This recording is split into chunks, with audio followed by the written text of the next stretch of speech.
Magandang araw ho sa inyong lahat, mga kapatid. JDB uli ang inyong abang lingkod. Okay, pag-usapan naman po natin ngayon itong bodyguards issue ni VP Sara. Aba, may maitim na plano po tayong nakikita dito. Bakit ito nila pinaputok ng ganyan, ganyan, ganyan? Pinalaki nila, hindi naman ito supposed to be big issue. Di ba? Ah, kasi, nalala ninyo na ito pong itong PNP chief natin ay binawi o hindi naman binawi, pinull out nila yung 75 bodyguards, PNP bodyguards, police bodyguards ni Sara, 'di ba? Providing her and her family's security. Dami. Grabe. Ngayon, sabi na ni Sara, yung ginawa raw po ng PNP na yan, hindi naman daw. That will not hamper, blah, blah, blah, sa kanyang performance, sa kanyang trabaho, ganon. Kaya lang, nung magpa-interview na tong si Marbil, kasi nga, binabanatan si Marbil ng mga DDS, ng mga DBS, lalo na. Diba? Nagsalita si Sara. Pero bago yan, ito naman pong si Bato de la Rosa, nanawagan. Imagine isang senador, mananawagan ho ng ganito. My goodness. Sabi niya ha, attention former PNP AFP personnel who are good at unarmed combat and volunteering to provide security and protection to VP Inday Sara Duterte. Please sound off. Bayanihan lang, walang sweldo. Sino ba nang kakagat yan basta-basta? 'Di ba? Ano yan, mga walang pamilya? Tsaka bakit walang sweldo? Buhay yung itataya nila, buhay yung kanilang, 'di ba, pagpoproteksyonan. Kung ngayon totoong may banta, 'di ba? Ano na ako? Nagpapakita lang po talaga si Bato de la Rosa na talagang ano talaga siya, Duterte side talaga siya. And then isa pa ho itong si Robin Padilla. Bago si Robin, ito muna si Bongo. No, umepal pa rin talaga, 'di ba? Ito pala si Robin, parang 29 yung pecha. Sabi ni Robin Padilla, nananawagan naman po ako sa lahat ng mga dating rebelde na mayroon ng mga tamang papeles ng pagsuko at amnestiya. Ay, nananawagan doon sa mga NPA? Yan, nananawagan po ako sa lahat ng mga dating rebelde. At may Yosip ang gano'n, no? Na mayroon ng mga tamang papeles ng pagsuko at amnestiya. Kayong may kaalaman sa penkak silat, kali, eskrima, at handang sumailalim. may oyo talaga tong senador na to. Itong dalawang ito, si Bato de la Rosa, di ba? At si Robin Padilla, talagang tandem eh. Di ba? Gawin kaya nating vice president at presidente para magka-leche-leche na tayo. Sabi rito kayong may kaalaman sa penkak silat, kali, eskrima. Eskrima yung fencing po. Diba? Kali naman yung Filipino martial arts. Diba? Penkak silat. I don't know what penkak silat is. Naririnig ko to dati pero siguro alam ko dati, nakalimutan ko na. Yan. At handang sumailalim sa pagsasanay, pagsusuri. Ibig sabihin, titignan dito kung may kapansanan. Ganon, pagsusuri. And then clearances at approval ng opisina ng pangalawang Pangulo. So, ibig sabihin, ang Office of the Vice President magpo-provide ng training. Diba? Tapos, unarmed bodyguards. Aba, nag-bodyguard ka pa, mga kababayan. No? Kung ako magba-bodyguard, hindi ako papayag na hindi ako gagamit ng baril. Diba? Paano pag pinagbabaril yung binabantayan ko? Tapos, gamit ko lamang martial arts. Putragis na yun. Nag-bodyguard ka pa. Baka pagka bigla may pumutok, takbuhan na yung mga yan. Bigla may magagayan. Ucho! Lalo na pagka may background ng taekwondo dyan. Di ba? Puro hiyaw, puro hiyaw. Kada sipa, hiyaw. Kada pitik ng buto, hiyaw.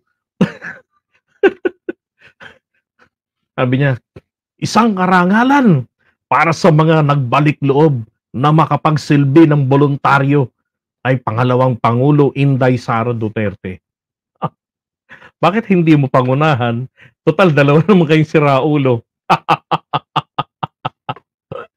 Sa'yo na, Chi, no? Ang gagawin nila. Pag may pumutok, sa'yo na tsinelas ko.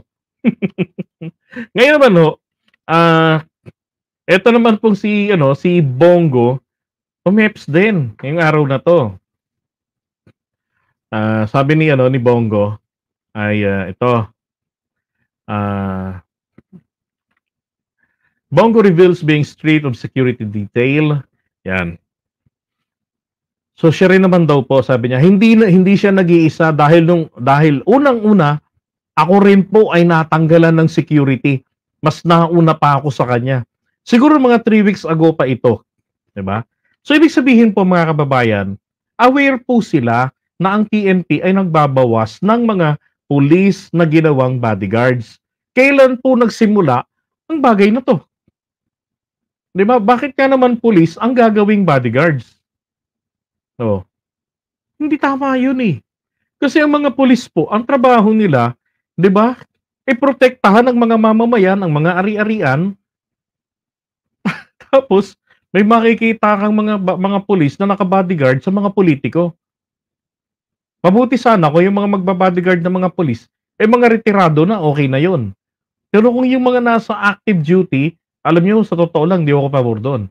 Kung gusto nila ng bodyguards, provide, 'di ba? Provide sila ng sarili nila. O yung sahod nila, ibayad nila. Hindi yung sa gobyerno. Tsaka isa pa, meron po tayong PSG, 'di ba? Meron tayong Presidential Security Group. At ito nga yung binabanggit ni Marbil nung na-interview siya, na sinasabi niya na pinull out na nila sa mga politiko itong mga PNP personnel na ginawang bodyguards, sapagkat kailangan natin, tama rin naman, 'di ba? Na yung mga kapulisan i-reassign natin, at saka isa pa, para mawalan nga naman daw po ng pagkakataon na magkaroon ng loyalty sa isang politiko, para hindi sila nagagamit bilang mga PNP bodyguards. Oh. 'Di ba? So, kumbaga rotation. Abay, ang ginagawa nila, nagagamit itong mga kapulisan natin. At yan po yung bagay na tinutulan ni Sara na napansin ko dahil nga ron sa kanyang open letter. 'Di ba? Alam niyo yung ginagawa po nila rito, yan po yung aking sinasabi kanina na maitim na balak nila. They're trying to create a junta or a civilian army. 'Di ba? Anong iniisip po nila? Etong panawagan ng dalawang tukmol na to, ito po ay dadagsain ng milyon-milyong mga DDS. Ang problema, nilangaw na naman ang panawagan nila. Meron naman pong mga tumugon. Okay, dyan sa panawagan na yan. Isa lang to. Actually, 3 pa lang naman nakikita ko. Mismong si Crisette Loretta Chiu nga ayaw eh. Sabi nung isa rito ha, Sir, willing to serve and protect VP Sara. Civilian lang. Alam ko paano bumaril. Pero isipin mo naman yung magbo-volunteer, ganun yung mga nasa isip, kaguluhan, di ba? Mali eh. Mali. Ngayon, ito naman po yung naging reaction ni VP Sara. Dun sa interview ni Marbil, na kung sinabi niya na kinausap namin ang inyong staff, yung chief of staff ninyo, at nakukunin namin yung 75. Diba? Actually, nag-iiyak siya dyan. May naiwan naman pala sa kanyang mga PNP bodyguards. Alam niyo ho, ang iniiyakan po ni Sara dito, na-reveal dito ho sa kanyang open letter na to. Okay? So, teka. Ay. Saan natin yun para mapalaki natin. Ito.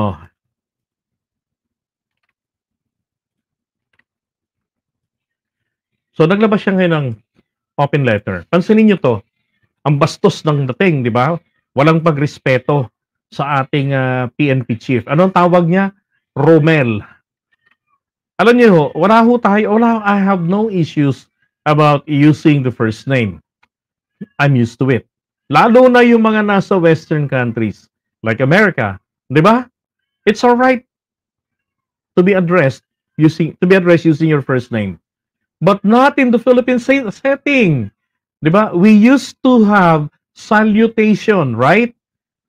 Oh, kung di man salutation, gumagamit po tayo ng title.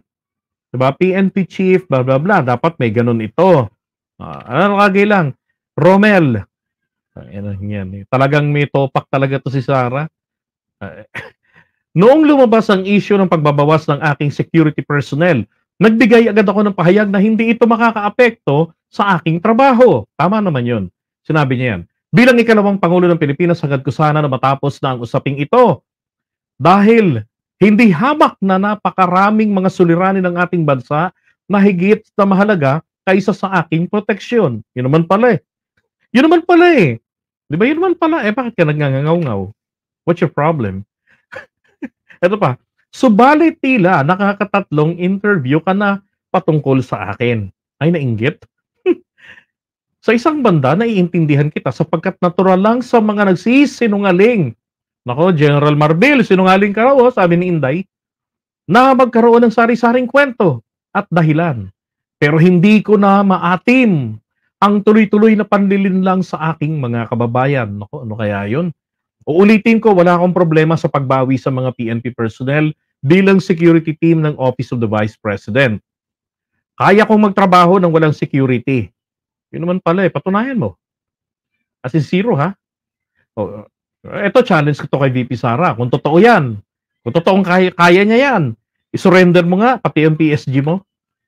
Eto na. Ngunit may problema ako sa mga kasinungalingang ipinapahayag sa taong bayan, lalo na kung ang mga kasinungalingang ito ay mula mismo sa pinakamataas na opisyal ng kapulisan. Isa-isahin ko. Ito na.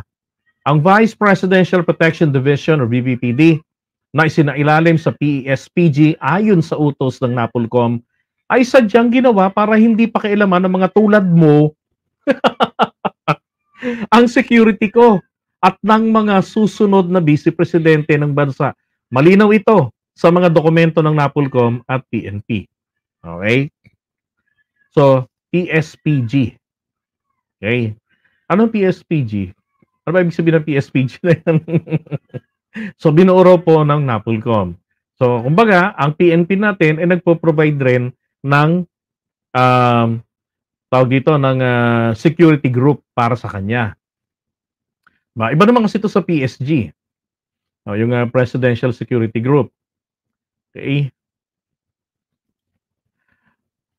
And then, ibig sabihin, para binuo daw po yun dati para yung mga vice president na katulad niya, meron talaga silang fixed security. Okay. He also said, local police also augment Duterte's security every time she visits provinces. Kaya nga may PPPD para walang hablutan at hindi maaabala ang trabaho ng lokal na police. Okay. Anong ibig sabihin rito na di ba? Sinasabi ni Marbil kasi na tuwing pupunta sa mga probinsya si Sara, yung mga security niya, yung halos 500 mga pulis at mga sa PSG niya, nadadagdagan pa kung saan siya pumupunta. Kaya naman pala, ito na-reveal po rito. Kaya naman pala, ganun siya ayun, Police Security and Protection Group. Thank you so much, Sir Rogelio. Yan. Kaya naman pala siya, ganoon po ka-feeling at ease pag bumababa. 'Di ba? Maki-picture, kukunin niya yung cellphone, 'di ba? She was the one taking the photo, the selfie together. Ganon. So, kaya naman pala, walang kinatatakutan kasi naman pala isang katutak ang bodyguards. Pagkakakain sa sa karinderya, 'di ba? Grabe, parang walang kinakatakutan. Kaya naman pala bago makarating yung mga tao, bisari-sari na palang dinaan ng search, possible searches, 'di ba? Or scanning.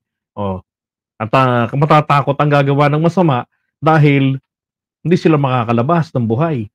Mahusay po yung cameraman nila, kumbaga, hindi nakaka-capture yung mga security personnel. Kundi naman kaya yung mga nakikita nating maraming dumudumog sa kanya, hindi kaya yun ay bahagi ng kanyang security details? I'm just only asking. Diba? Ang dami naman ng 400 mahigit. Eto pa, we requested the Office of the Vice President for a possible pullout of our 75 personnel because we really need our personnel on the ground in the National Capital Region, and they agreed. Sinabi po niya yan sa interview nung nakaraan na content natin. Sinabi po ni Marbil yan. Kaya sabi ko, pumayag naman pala kayo eh. Now, sabi ni Sarah, walang request na nangyari. Wala raw request na nangyari. Sinabihan lamang ng PSPG ang OVP na kukunin nila ang mga personnel. Hindi na kami nakipagtalo dahil ikaw naman ang batas, di ba? Kasunod nito ay lumabas na ang relief order na iniutos mo. Okay, ito ay base na rin sa dokumento ng PNP. Okay? So hindi raw po yun, wala raw pong request. Hindi, ni-notify lang sila about pulling out. But hindi po yan dinispute ni Sarah. Ang sabi niya lamang po rito, walang request na nangyari, sinabihan lamang ng PSPG ang OVP. Nakukunin nila ang mga personnel. Okay? So hindi na raw sila nakipagtalo. So ibig sabihin, nung sinabihan sila na kukunin ng mga personnel, di ba? Nasa kanila pa rin yun. Kung mag-no-no sila o hindi.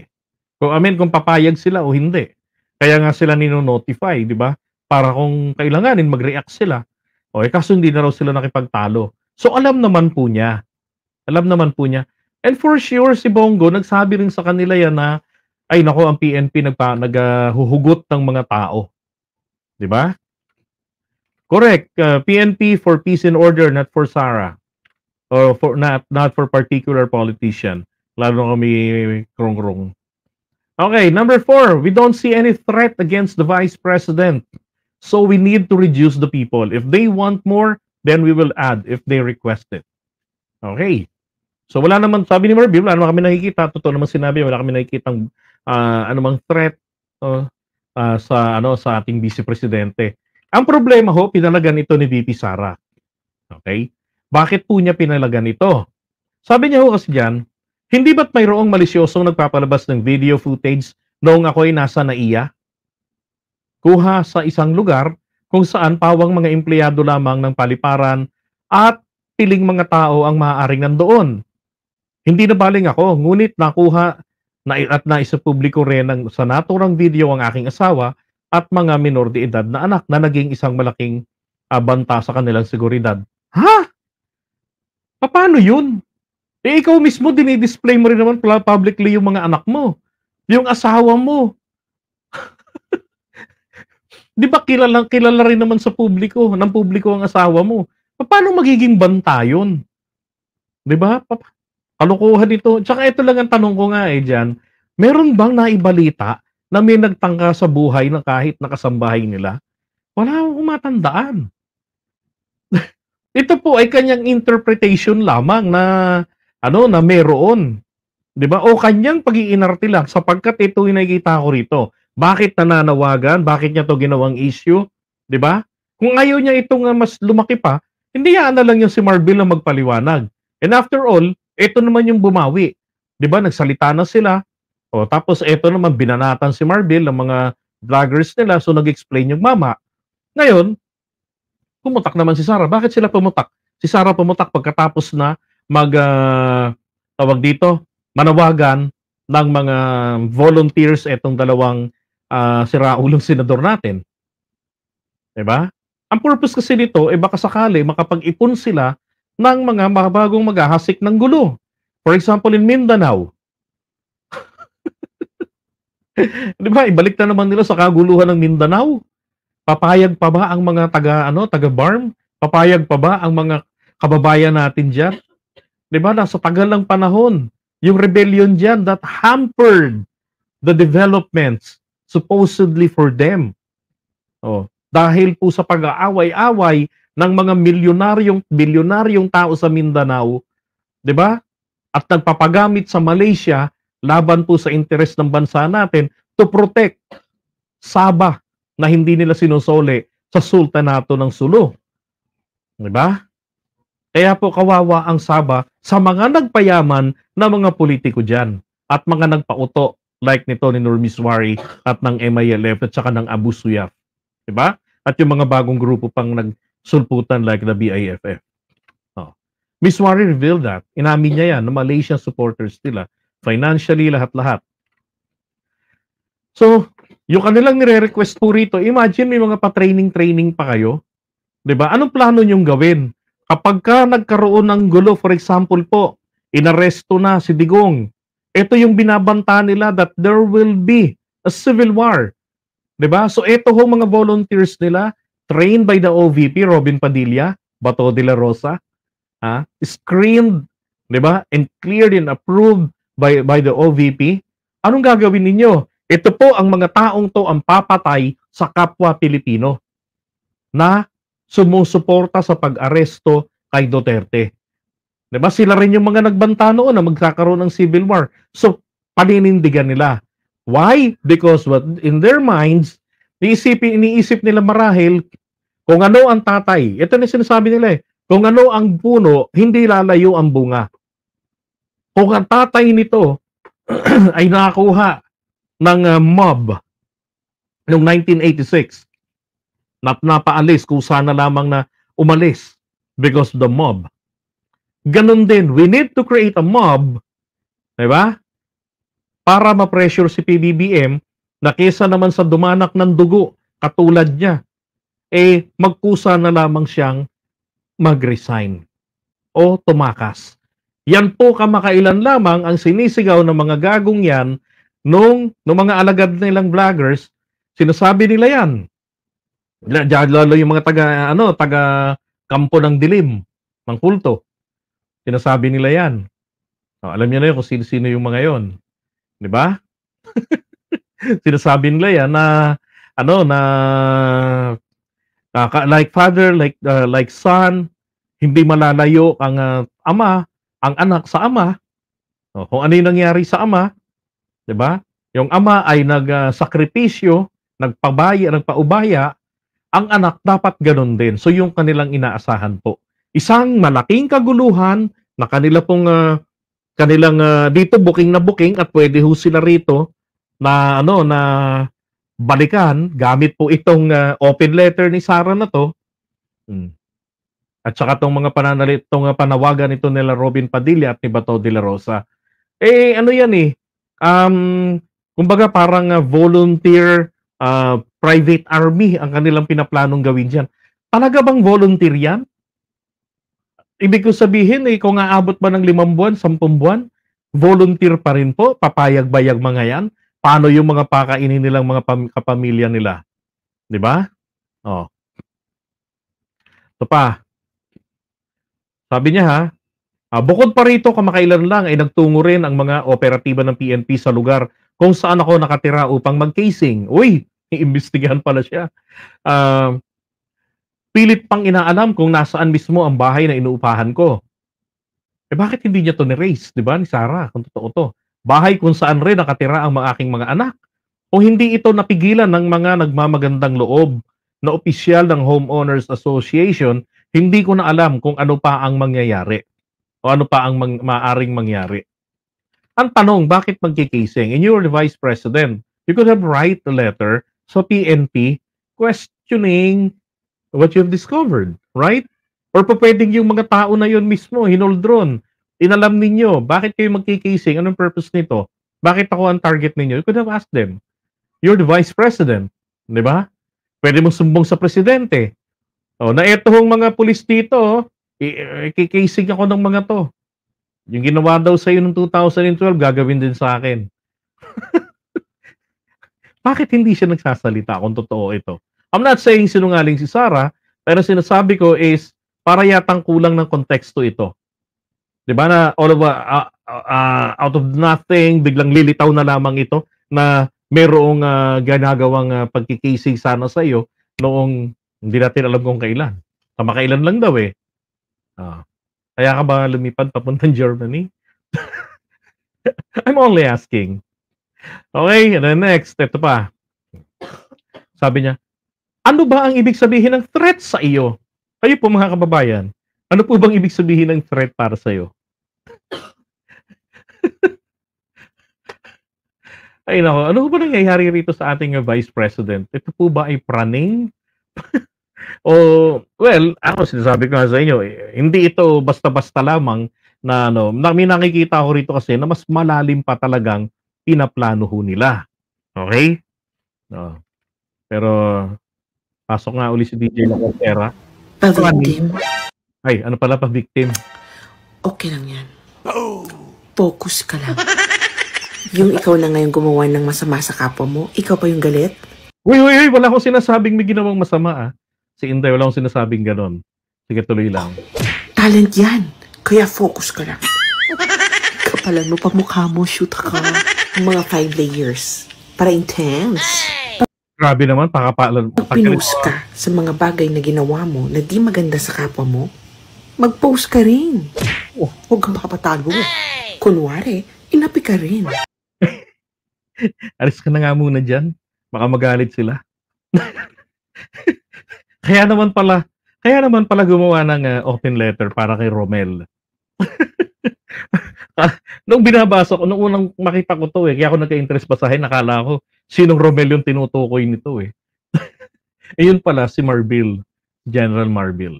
Sabi niya, ano ba ang ibig sabihin ng threat sa'yo? Sabi niya kay General Marbil, ang banta ba ay maaari lamang magmula sa mga external elements? Hindi na ba threat yung kung ang harassment ay nanggagaling mismo sa mga tauhan ng gobyerno? Yan, isa pa. Sinasabi mong walang threat pero pwedeng mag-request ng dagdag na personnel. Ano ba talaga?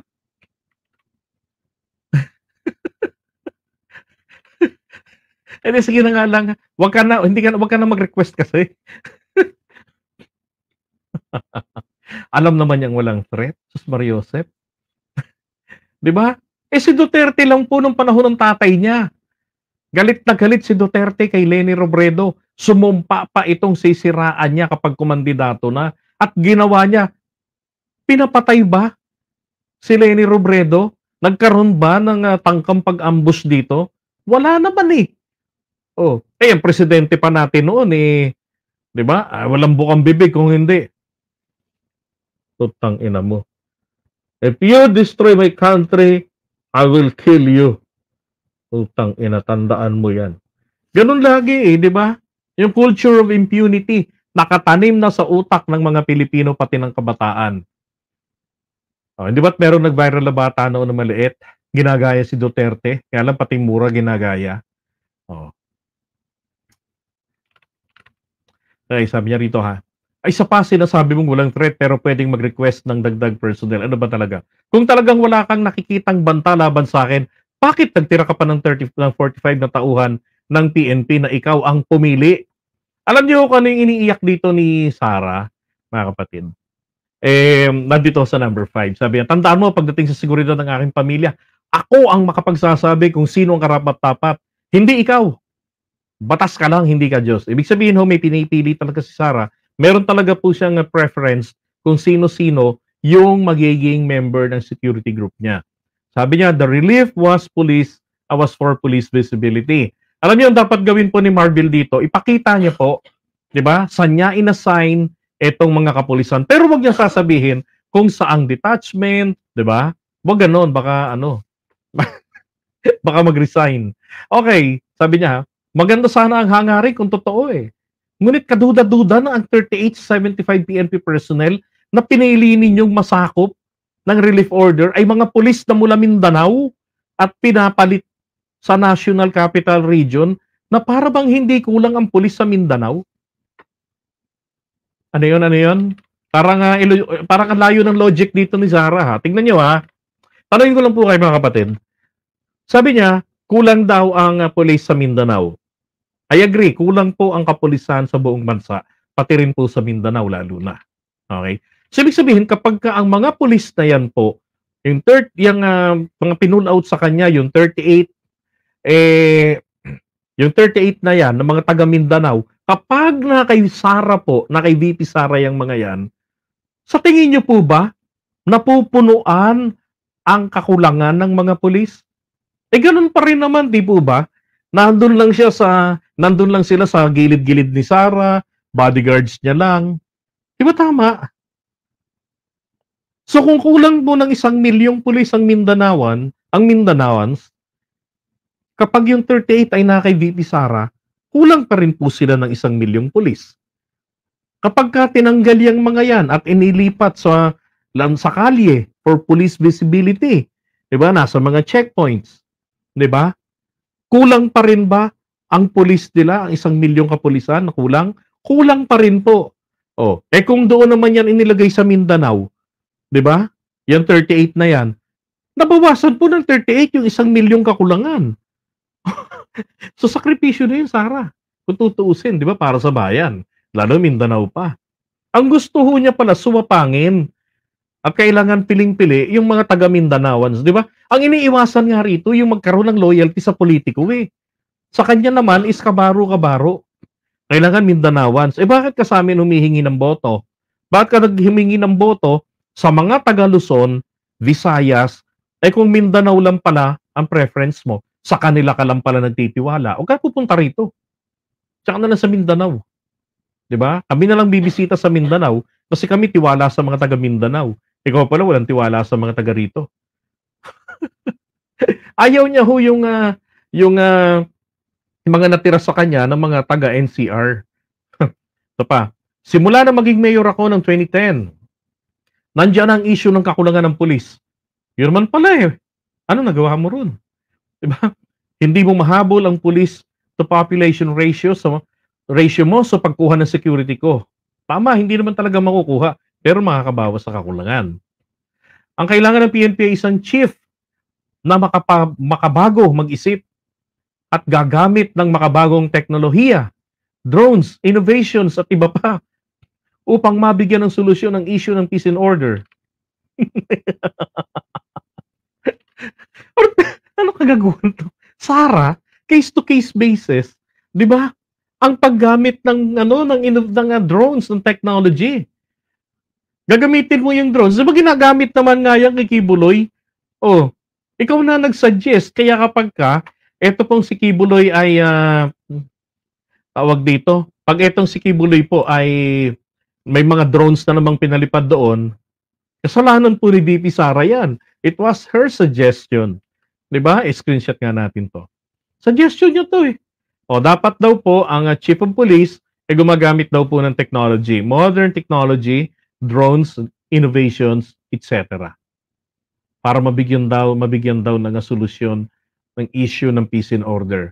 Okay, so yung etc. na yun, kasama po doon ang Siyempre, ang pag-pull out ng ilang mga pulis namin na binabayaran ng buwis namin na ginagawa lang pala nila na bodyguards. 'Di ba? Dapat nga walang walang PSPG. 'Di ba? Dapat walang ganoon. Total may PSG na po tayo. Bakit kailangan meron pa ang PNP? Dapat walang ganoon. PSG kung PSG lang. Oh. Tapos kung merong lakad ng presidente o sino man sa kanilang dalawa and kailangan ng security, then saka lamang po mag-assign. Hindi yung merong permanenteng nakatutok. Walang yung buhay to, may PSG ka na. Meron ka pang PSPG. Hindi ka pa naglagay ng Coast Guard. Tama? Ano ho? Hindi pa naglagay ng Coast Guard.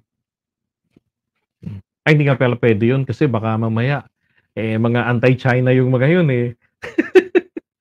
Pakasapakin niya. Okay, sabi niya rito, kung kaya ninyong ilagay sa alanganin ng aking seguridad, nag-aalala ako sa uri ng harassment na kaya ninyong gawin sa karaniwang taong bayan, tulad na lang ng intimidation sa mga ordinaryong mamamayan para sa service ng warrant of arrest para kay Pastor Kibuloy sa Davao City. Ay nako, hindi ko alam si VP Sara kung talaga bang nakapasa to. Ay nakapasa naman, abogado. Ibig sabihin, alam niya yung tawag dito yung rules, 'di ba, tungkol diyan sa pag-serve ng warrant of arrest. Mali ka rin kasi. Sana nung nalaman mo, 'di ba? Oh. Pumuesto na kayo ron, pumagitna ka na. At bilang abogada, 'di ba? Ikaw na yung nagrepresenta, di madaling araw pa kung nasa Davao ka. Kung wala ka naman, di ginaid mo yung mga tao, 'di ba? Pati yung mga kapulisan, kasi kinakailangan yung mga pulis malayang makapasok para makapag-serve ng warrant of arrest. Inabot ng umaga. Tapos hanggang ngayon praning kayo. Nandoon kayo sa labas, yung mga tao nila ni Kibuloy, nasa labas sa lansangan, nagbabarricade drone. Paano kung dumaan sa ibabaw yun? Patay kayo ngayon pag nag-helicopter yan, titiradurin nyo. Ay nako. Ito pa. Ang relief ng mga personnel ay dumating pagkatapos ko mag-resign sa DepEd. Pagkatapos ko inihambing ang SONA sa isang catastrophic event. Okay. Akala ko naman, teka, paano niyang hinambing sa isang catastrophic event? Alam ba niya yun? Ang State of the Nation address sa PBBM. Yun ba yung sinasabi niya na designated survivor? Hindi prior to that O ito yung sinasabi niya na House of Cards. Diba? Mahusay talaga siya magparinig. Kumbaga chismosa, ganun. Diba yung mga chismosa, yung mga mahilig magparinig? O yung mga insecure. At pagkatapos lumabas ang cocaine video. Yan. Sabihin ginagantihan ka. Let us spare our people from all the lies. Let us, kung yun naman para all the lies, pagsabihan mo yung mga vloggers nyo rin. Diba? Yung mga banateros. Yung mga, ano ba yun? Yung mga dating Manila Bay vloggers na malulupit pagdating po sa sponsor. Nagkakagulo. Yung mga second batch. Diba? Doon sa first batch ng Manila Bay vloggers, sila Alvin TV, sila Vincent, wala silang ganyan Ang nagkakagulo sa mga, tawag dito sa kaperahan, sa mga sponsor, eto yung mga second batch, yung mga nagsulputan. Ay, nako. Okay, sabi niya, ito ay malinaw lalo na ang saklaw ng relief order ay ang mga tauhan ng PNP na mayroong trust and confidence ko. Dahil kung hindi sila security ni Pangulong Duterte mula pa 2016 ay security ko na mula pa noong 2007. Imagine mga kababayan, nagme-maintain kayo ng pinasasahod ng taong bayan, 'di ba? Akala ko ba yung batas, ito alam niyo aware ako sa batas na yan Noon pa, hindi pang batas yan, kundi patakaran nila. Aware ako dyan na yan ay, umiiral na dati pa. Kasi nga, ang dahilan nga dyan, para nagre-relievo palagi, nagpapalitan, and at the same time, para hindi magkaroon nga ng loyalty sa isang politiko at hindi sila magamit, 'di ba, sa pamumulitika, hindi sila magamit sa mga pangaharas, at hindi po sila maging personal bodyguards na pasahod ng taong bayan. Sipin mo, sisigaw kayo na laganap ang krimen sa lansangan. Marami kang bodyguards. 'Di ba? Nasa halos 500. Ba't hindi mo palakarin sa lansangan? 'Di ba? Para mag-provide ng visibility. Ganun lang yun Tapos matulog ka ng mahimbing kasi may bantay ka pa rin naman. Sabi ni Wilma, takot sa sariling multo. Mga duwag naman pala. Ito pa. Masyado na atang mahaba ang sulat ko. Ang gusto ko lamang ay huwag mo na akong banggitin sa mga pagpapa-interview mo. Unahin na natin ang pagtulong sa mga nabaha. Ang pakikiramay sa mga namatayan, ang mga may nakamamatay na sakit, na nagdarasal ng dagdag para mga araw. Yan, pagtutok sa kahirapan at gutom at marami pang ibang problema sa lipunan. Alam nyo, itong pag-ano diyan na gusto ko lamang ay huwag mo na akong banggitin. Alam nyo, sinabi niya rin po dati yan kay Trillanes. At yung huling tao raw na naka-asaran niya, walang iba kung hindi etong si dating Speaker Alvarez.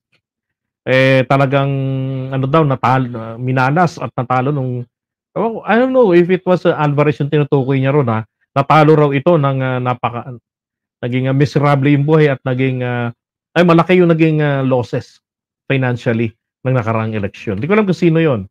Pero alam kong isang nakalaban niya ay si tawag dito si Pantaleon Alvarez. 'Di ba? Sabi ni Nanay Shioni, Sino kaya ang sumulat niyan? Ang gulo naman. Siya rin po. Sabi niya siya raw eh. Kung pinakinggan niyo naman yung kanyang mga interview, magulo rin siya kausap. So, consistent naman po yung sulat. Sabi nga ni AJ TV13 baka scriptwriter daw sumulat. Hindi ako naniniwala doon. Naniniwala ako si Sarah ito. Ang gulo eh. Sabi ni Rex TV, mga maisog kuno sila pero panay iyak. Correct. 'Di ba?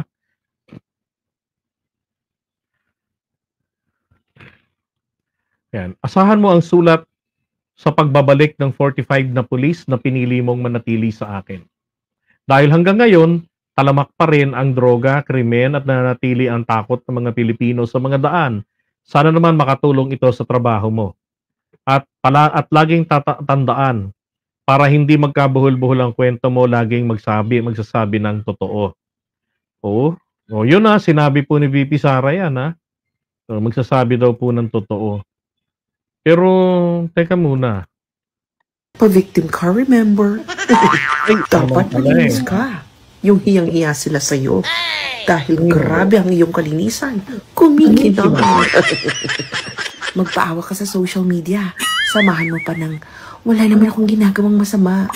Diyos na ang bahala sa inyo. Para ka paniwala. Galingan mo ang acting skills mo. Dapat, parang ikaw yung aping-api. Pang-famous award, gano'n. Malay mo, baka ma-discover ka. Kunin kang artista. Congrats! Number 1 na tagahanga mo nun si Satanas. Papalakpakan ka ng iba't ibang klase ng demonyo. Kaya focus ka lang. Galingan mo pa, nyeta ka. Mag-video ka, mag-TikTok ka about kay Lord para kunwari kampi kayo. Diba? Mag-chat ka sa mga friends mo sa Facebook. Magkwento ka kahit di nila tinatanong. Many. Ito. Give us your thoughts on the Ma'am Vice President. Okay ha. Kaya sabi ni Shoni Hess kanina ay sino daw pong sumulat nito, panggulo naman. Kako, si Sarah din. Eto po, tignan nyo ha. Paano siya sumagot dito. Final note, Ma'am Vice President, could you just give us your thoughts on the State of the Nation address? Yes. Yes. So initially, the State of the Nation of President Marcos, I think everyone or many of those who do not understand economic numbers were overwhelmed with the numbers in the first part of the speech. That was, I think, the reason why it took a long time for people to start clapping, because the economic part was in the beginning, and many people really do not understand economic numbers. But another observation of mine was immediately after the speech of the president, while I was going home, I was talking to one of our writers in my office, and I told him that I really liked how the speech was written, because I do not write that way, and I truly appreciated the form that speech was composed. And as a cabinet secretary, and one who is the other half of the unit team, I would say that the State of the Nation of address of President Marcos was on point and perfect. Yay! Walang isang Sabi niya, wag daw palagi daw magsasabing totoo. kandidato dyan na hindi nagsisinungaling, kaya hindi dapat nagiging issue ang honesty ngayon. Lahat Hindi daw po dapat nagiging issue ang honesty. sila sinungaling. Lahat ng tao sa mundong ito sinungaling. Pero ako natatawa sa mata parang may oyots. Parang alam mo na yun. Alam niyo ibig sabihin. Okay, anyway, balik po tayo. Kala niyo tapos na. Ito pa.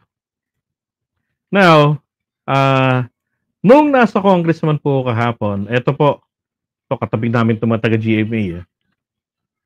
And then sina Laitera, sinundan po nila si Marvil kasi umalis ka agad. Alam niyo ho ba si Marbil, upload ko mamaya. Sobra ho nitong sagot lutang-lutang. Lutang-lutang kayo, mapapanood niyo mamaya. Magugulat din po kayo, bakit ganun yung sagot niya. So ito mga taga GMA News, sina La Itera, sina Ate Zendangan, yan pong mga kasama ko nag-cover kahapon, pati taga TV5. Ako naiwan sa loob, di ko alam yung plano nila eh. Pagbalik na lang nila, na pawis-pawis pa. Ito ho yung nangyari. Tumangging magkomento si PNP Chief Romel Marbil sa open letter ni VP Sara, kung saan tinawag nitong political harassment ang pagtanggal ng PNP sa kanyang security detail. Bigla hong natahimik dun si Marbil. O pag hindi pa naman natahimik si Sara, pinagbigyan na eh. Hindi na umimik si Marbil dyan. Kaya lang, naku, yung napansin ko kahapon. Hindi kaya takot si Marbil kay Digong maputang ina? Kaya yung mga sagot kahapon sa mga tanong, lalo ho sa mga pakinggan nyo, isang tanong doon. How do you compare the war on drugs today and the war on drugs then? Naku, yung sagot niya po, mawiwindang kayo. Hindi na po siya nagsalita. Ngayon, ang reaction naman po ni Trillanes, eto, diyan sa open letter daw po ni Sara. Sabi niya, the open letter of VP Sara is wrong. Buti pa si Trillanes, may galang sa kanya eh. Diba? VP Sara. Pero si Sara ang tawag kay General Marbil. Romel Marbil. Diba? Sabi niya, no? But let me just summarize my conclusion. She's an entitled, privileged child having temper tantrums because her security detail was reduced from almost 500 to 300. This shameful display of psychology instability clearly makes her unfit for VP. I agree. Ayun lang itok-itok na yan eh. Tapos yung mga prior interviews niya pa sa House at saka sa Senate, diba? Alam niyo yung sa Congress nun, yung budget hearing, kung hindi po si Sandro, dinaan ni Sandro sa daya. Sorry ha, pero that's how I felt eh. Sinara agad ni Sandro yung Q&A doon, yung interpellation period. Hindi niya pina-interpellate si Sara. So ibig sabihin, in less than wala pa yatang 30 minutes yun eh. Clinose na agad, nagkataon siya yung chairman. Kaya nagagalit nga si Akla. Bakit hindi man lang ninyo pinaabot para matanong na sabi lang ni Sandro, due to courtesy, blah, blah, blah. Mali po yung ganon na ginawa ni Sandro. Maling-mali po yun. Di ako pabor doon. Kahit ano explanation, di ako pabor doon. Dapat pina-interpolate niya si Sara. Ngayon, sabi rito ni Trillanes, imagine nyo na lang kung maging presidente yan, may topak. Di ba pagkatapos nga ng sumemplang siya sa harapan ni Amy at saka ni Risa Ontiveros, doon siya unang na-disgrasya when she was questioned about the 125 million confidential funds, di ba? Ano pagkatapos noon? Ayaw ko talaga diyan kay Risa Ontiveros. Wala talaga ako respeto diyan.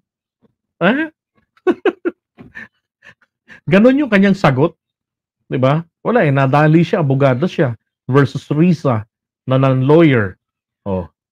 Nadali siya sa polite questioning ni Risa. And then at the end of the day, ni-reveal niya na mali-mali ang paggastos niya ng 125 million na inubos niya in 11 days. Okay, gayon, sabi rito, editorial ng Philippine Star. Okay, sabi rito, excessive entitlement. Dito ako nawindang po mga kababayan. Kaya sabi ko, mas humanga po ako dito kay Leni Robredo. Diyan. Bakit naman? Tignan niyo naman mga kababayan. Ano sabi rito? Leni Robredo, in her 6 years as Vice President, survived with a security detail of less than 100. In her final full year in office, Robredo had only 78 security personnel. Imagine, 433% nga daw po eh. Yung, kung ikukumpara mo yung naging security personnel nito ni Sara, kumpara dito kay 433, Pero nasa ganun pong ratio ito. Yung dami, nasa 400% na higit. Ang kung by percentage of comparison ng mga naging bodyguards nito ni Leni Robredo at saka nito ni Sara. Grabe, parang siya lang yata yung vice president na talagang feeling royalty. Parang tama si si Isko Moreno dati, di ba? Si Isko Moreno ang unang bumansag diyan ng royalty. Baka naman kasi talaga po Princess Sara. Sabi niya, some people are stunned that Vice President Sara Duterte had 433 security personnel as of 2022 and has gone ballistic after 75. Ibig sabihin po ng ballistic, mga kababayan, ito yung klase ng galit na parang nababaliw. Okay? So, it's gone ballistic. Okay, ballistic. After 75 of them were pulled out last week by PNP. In a social media post, Duterte claimed political harassment and accused PNP Chief General Romel Marbil of lying about the circumstances surrounding the pullout of her security detail. She also claimed police had cased her neighborhood to find out where she lives. Okay? The PNP officials are correct in pointing out that assigning too many security personnel to guard a single person, except in the case of the president, deprives millions of Filipinos of equal protection.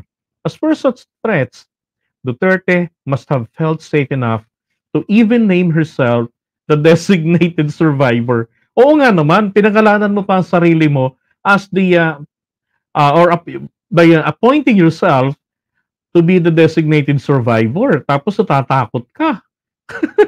Di ba? You must be the safest person. Kasi bakit sinasabi po ito? At sinasabi niya rin. Kasi ginawa po ni Sara ito na literal. Yung designated survivor. Binirahan tayo ng laya sa panahon na kailangan natin ang isang vice president. Di ba? Lalo na gusto niyang mag-DSWD in action. Ay, sabi, that statement was neither a joke nor a threat. The vice president said in her trademark, confusing style of expressing her thoughts. You see? General Marbil deserves commendation for his efforts to rationalize the use of PNP members for bodyguard duty. He should expand it to cover other politicians. And kinover na rin naman si Bongo. Marami na rin naman kasi sinabi ni Marbil yan sa interview niya nga, ay marami na silang mga pinull out. Okay, marami silang pinull out. Kaya lang, sa lahat ng mga binawian, si Sara ang nag-iiyak. The next step is to further trim the Vice President's security group. This is an excessive entitlement and a waste of precious public funds. Alam niyo, dapat ilahad nila magkano ang ginagastos ng taong bayan sa mga bodyguards ng mga politikong ito. Ilahad rin dapat. Di ba? Sino-sino itong mga politicians na merong bodyguards? Dapat malaman natin yan. Sino-sino yung mga yan? Di ba? Para malaman po natin, yung bang bodyguard mo, entitled ka ba para sa buwis ng taong bayan? Di ba? Sabi, JDB makasarili. Gusto niya lang safe. Gusto niya siya lang safe. Paano yung security ng mga estudyante sa unang araw ng pasukan? Tama, that makes sense. Di ba? And damage control. Okay.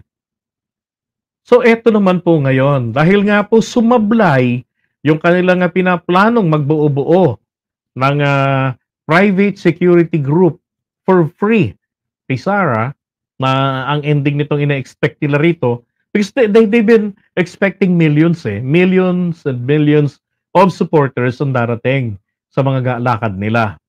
Diba? Ngayon, isipin nyo, nagtangka silang mag-EDSA-EDSA. Ano nangyari? Di ba kung ano yung nangyari sa mga maisog nila, horrible lang nangyari sa EDSA.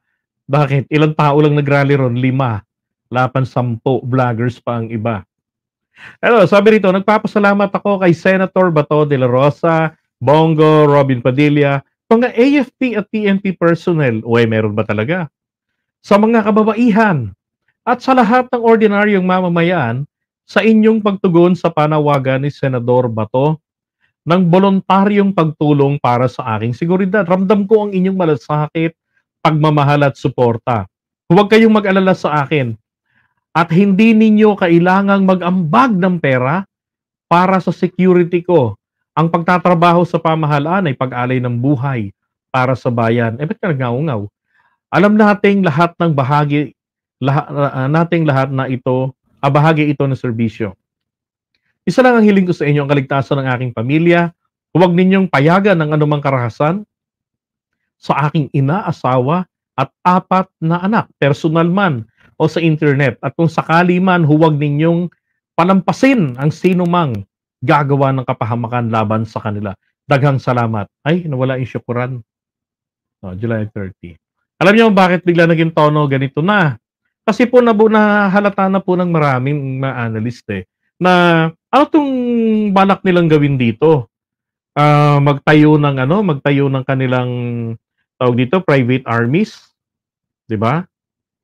Para saan 'yun? Biro mo, volunteerism. Gaano karami 'yun, 'di ba? Paano kapag dinagsakay ng milyon-milyong katao? Anong gagawin niyo ron? Milyon-milyon din ang inyong i-reject. Bakit?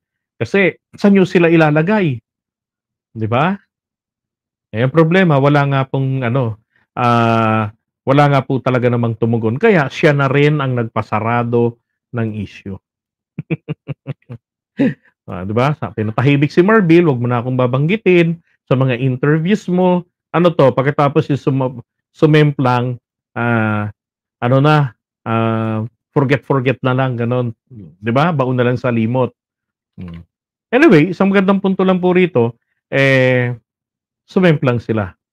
Sabi ni Dennis Diverson, magtatayo sila ng magkukudeta. Possible din 'yan, 'di ba? Ang target kasi nila magkaroon ng maraming mga tao na na susuporta, 'di ba? Kasi kinakailangan po pag nagkaroon ng kudeta, kinakailangan din po doon ang civilian component. Yan din kasi magkukudeta ka. Tapos ang kalaban mo civilian, 'di ba?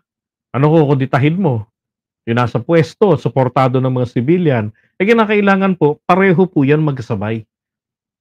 Problema, wala sila ng civilian. Sabi naman ng iba, maraming tumugon sa panawagan ng maisog, pero hindi lang nagkakaisang tinig. Ako, tigilan niyo ako, luwag ng EDSA. yung mga munisipyo ninyo, yung mga kapitolyo niyo, ba't di niyo lusubin? Pakita niyo yung tunay niyong bilang, di ba?